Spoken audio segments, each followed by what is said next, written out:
విజయసాయి రెడ్డి రాజీనామా అనేది ఒక షాకింగ్ ఇన్సిడెంట్‌గా చెప్పుకోవచ్చు. ఎందుకంటే ఆయన ఎక్కడ హింట్ కూడా ఇవ్వలేదు. ఆయన రాజకీయాల నుంచి బయటికెళ్తాడని అనలేదు. కాకపోతే అంతకుముందు అంటే 2023 ఆ ప్రాంతంలో విజయసాయి రెడ్డి వైసీపీ నుంచి బయటికెళ్తాడని వార్తలొచ్చాయి గానీ, రాజకీయాల నుంచి ఆయన సన్యాసం తీసుకుంటారని, విరమించుకుంటారన్నారని ఎప్పుడు గూడా ఆయన హింట్ ఇవ్వలేదు. పైగా ఆయన పోరాడుతున్నట్టే ప్రకటించాడు. ఈవెన్ తను సొంత మీడియా పెట్టి, ఈ తెలుగుదేశం యెల్లో మీడియాని నేను ఓడిస్తాను, నేను నా సొంత మీడియా పెడతాను, ఇవన్నీ గూడా ఆయన చెప్పాడు. తీవ్రంగా ఆయన ముఖ్యంగా ఈనాడు, జ్యోతిర్ల మీద విరుచుకుపడేవాడు. అలాంటి వ్యక్తి 8 నెలల్లో గూడా ఆయన స్ట్రాంగ్‌గానే ఉన్నాడు. అనేక సార్లు ఈవెన్ జగన్‌కి, షర్మిలకి మధ్య గొడవ వస్తే కూడా స్ట్రాంగ్‌గా జగన్ వైపు నిలబడి ఆయన, షర్మిల కోపానికి గురయ్యాడు. షర్మిల కూడా ఆయన్ని బండబూతులు తిట్టింది. అలాంటి విజయసాయి రెడ్డి సడన్‌గా జగన్ లండన్‌లో ఉన్నప్పుడు ఇంకా 2028 వరకు తన రాజ్యసభ సభ్యత్వం ఉన్నప్పటికి కూడా ఆయన సడన్‌గా రాజ్యసభ సభ్యత్వానికి రిజైన్ చేశాడు. వైసీపీకి రిజైన్ చేసడం, అసలు రాజకీయాల్లో నేను ఉండను, వ్యవసాయం చేసుకుంటానని చెప్పడం, దీనికి కారణాలు ఆయనేమీ చెప్పలేదు. వ్యక్తిగత కారణాలు అన్నాడు కానీ, వ్యక్తిగతంగా కారణాలు ఏంటో తెలీదు. ఒక వెర్షన్ ఏందంటే, ఆయనకు శాంతి అని ఆయన కూతురు వయసున్న అమ్మాయికి ఒక ఆఫీసర్ ఆమెకు అఫైర్ ఉందని, ఇతని వల్లే ఆమె కొడుకు పుట్టాడని, ఇది తెలుగుదేశం మీడియా చాలా పెద్ద ఎత్తున ప్రచారం చేసింది. శాంతి మాజీ భర్త విడాకులు తీసుకున్నాడు, అతని దగ్గర వీడియోలు పెట్టించి పెద్ద ఎత్తున ఈయన్ని బదనాం చేశారు. రెండవది కాకినాడ పోర్టు ఈయన బెదిరించి కాకినాడ పోర్టుకు సంబంధించిన రావు అనే ఆయన దగ్గర నుంచి దాని దాదాపు 41% ఎంత వాటాని తన అల్లుడు వాళ్ళ బ్రదర్కి, అట్లాగే అక్రమాస్తుల కేసులకు సంబంధించి కూడా జగన్తో ఈయన ఉన్నాడు, A2గా ఉన్నాడు. ఎందుకంటే వైఎస్ ఫ్యామిలీకి గత 40 ఏళ్ళుగా ఈయన ఆడిటర్గా ఉన్నాడు. ఇలాగే వాళ్ళది సుదీర్ఘకాలం అనుబంధం. జగన్కి కూడా ఆయన చాలా లాయల్గా ఉంటున్నారు. ఢిల్లీలో ఒక లైజనింగ్ చేసి వైసీపీకి, బీజేపీకి మధ్య అనుసంధానకర్తగా కూడా ఆయన చాలా సక్రమంగా పనిచేశాడు.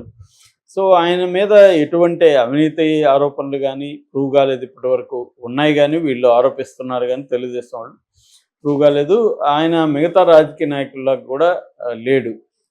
ఒక ఇంటెగ్రిటీ ఉన్న వాళ్ళలాగా, ఒక ఎడ్యుకేటెడ్, నాలెడ్జబుల్ లాగానే ఆయన కనిపించాడు. ఒక విభిన్నమైన రాజకీయ నాయకులాగా ఉన్నాడు ఆయన. సో జగన్ కూడా ఆయన్ని కొంతకాలం మధ్యలో ఇబ్బంది వచ్చినా ఓవరాల్గా ఆయనకి ఇంపార్టెన్స్ ఇచ్చాడు. మొత్తం పార్టీలో ఒక రకంగా ఆయన రైట్ హ్యాండ్గా ఉండి లెఫ్ట్ హ్యాండ్గా మారిపోయాడు.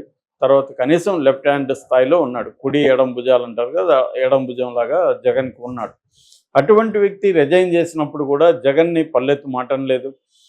జగన్ ఇంకా నాలాంటి వాళ్ళు 1000 మంది పోయినా జగన్కి ఏం కాదు, జగన్ బాగుండాలని కోరుకుంటున్నాను, వాళ్ళ ఫ్యామిలీ నాకు ఎంతో చేశారు, భారతమ్మ నాకు చాలా హెల్ప్ చేసింది, భారతమ్మ కృతజ్ఞతలు, ఇవన్నీ కూడా ఆయన చెప్పాడు. జగన్తో కూడా మాట్లాడి ఆయనకు చేశాను అన్నాడు. ఇదంతా ఫైన్. అందుకనే వైసీపీలో కూడా ఆయన మీద ఎక్కడ విమర్శలు లేవు. అది ఎవరో బయట పెట్టాలని మాత్రమే డిమాండ్ చేశారు తప్ప ఆయన మీద నెగిటివ్ ఎక్కడ కామెంట్ చేయలేదు.